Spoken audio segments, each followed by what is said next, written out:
How's it going? Today is 4th of June, Tuesday, and we are taking a look at the market, what kind of opportunities we can find. In today's video, I thought let's take a look at some of the press releases. I had reviewed government's releases, not that I think anything of importance in comparison to some of the press releases that was handed to me. Let's take a look at Plymouth Civic Center plans. That's something that's called game changing for city. Let's try to understand this. Something that was published 21st of March. So that will be some time ago.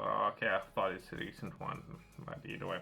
The City Council Cabinet gave its full support to the plans.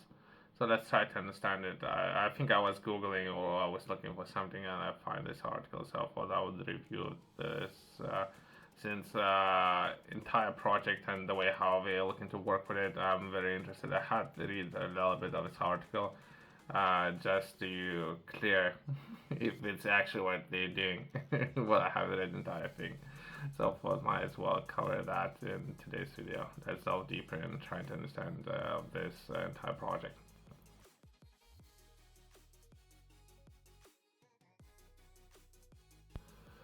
Plymouth City College involved in the regeneration of the iconic Civic Center has been described as game changer.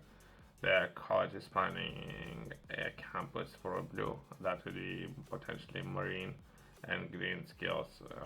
The way how I would interpret it, some of those points, it would be completely different, right? But for others, perhaps they would understand completely different, right? But either way, let's progress. Training on the lower floor of the 96th, so potentially the building is it's not very new, right?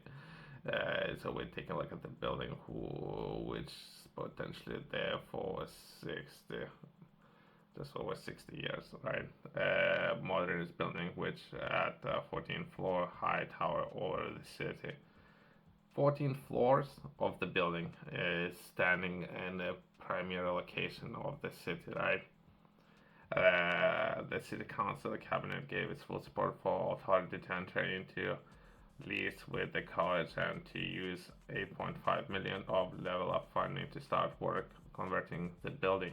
Upper stores will provide more than 100 homes for sale or rent, but which won't be student accommodations, right? So they're saying it's not for students, right? As well as I think there was something in parliamentary hearing about the Plymouth City. They have expressed their interest in developing and or investing a lot of real estate projects, right? So perhaps that would be a lot of opportunities there with 100 potentially homes, right?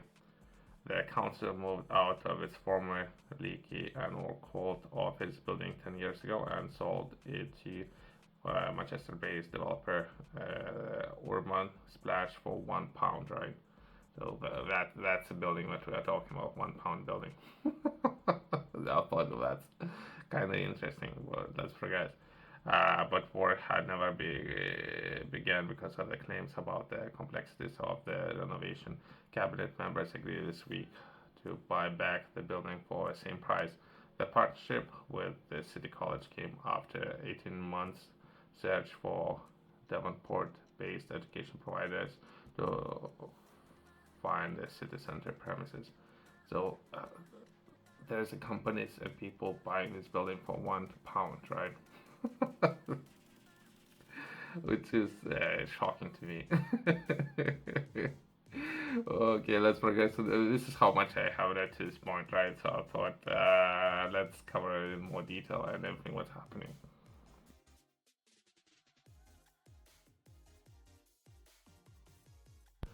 College chief executive and principal, there is a name there, said that new campus will be cutting edge and nationally recognized as a blue and or green skills hub that will change lives.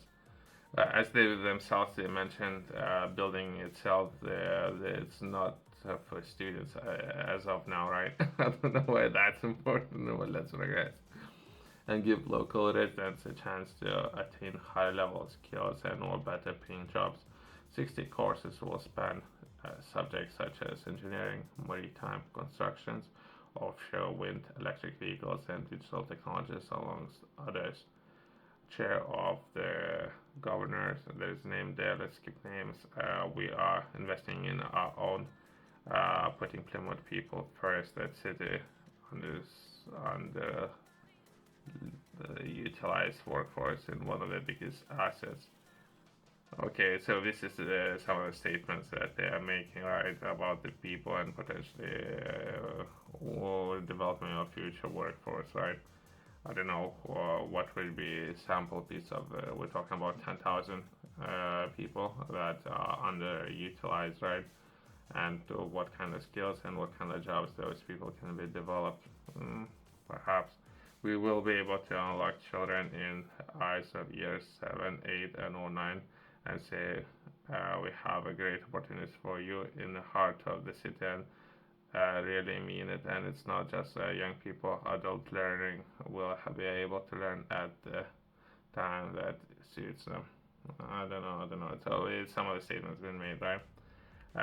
As well as there's other statements of Lab Stoke said 8,000 jobs will be created in Plymouth by 2030 throughout organizations such as, so there's businesses there, let's keep all of those, and they will need people with the right qualifications. This is the most significant skill intervention in a decade.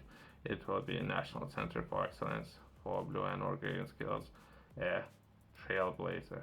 Okay.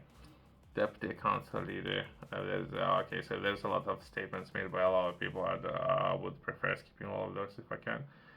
Said the Civil Center operated by a late queen in 1962. Okay. Let's skip all the statements, right?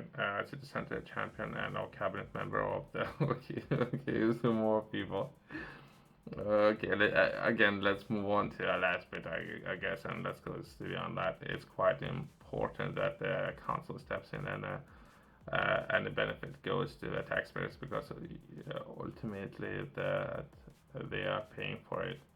He said. He added that the renovation costs had rocked from 35 million to 51 million in 3 years, putting it out of the scope of private developers. It will not have been commercially viable for a private company. The college involvement has been a game changer for the project, right? So entire development of this building and investment needed. I think we'll get 51 million. Either way. So I don't know. So all the statements been made, and I thought I would take a look at the asset of which potentially was sold off for £1 and later bought back for £1. So I thought that's kind of interesting about the entire project and development of it. Perhaps it comes down to taxpayers, which is kind of interesting, I would say. But that would be overall investment where we potentially take a look at jobs, right? And 8,000 jobs, I think it's slightly less. We take a look at about 7.5, but target might be 8,000, and depending on the council, perhaps there could be 10,000, right? How much action and how much creativity council might be able to take on to bring these numbers or raise those numbers up to 10,000. But I don't know how much population size and or people in Plymouth they could have, right? It depends. But either way, let's close on that. Thanks for watching. See you next one.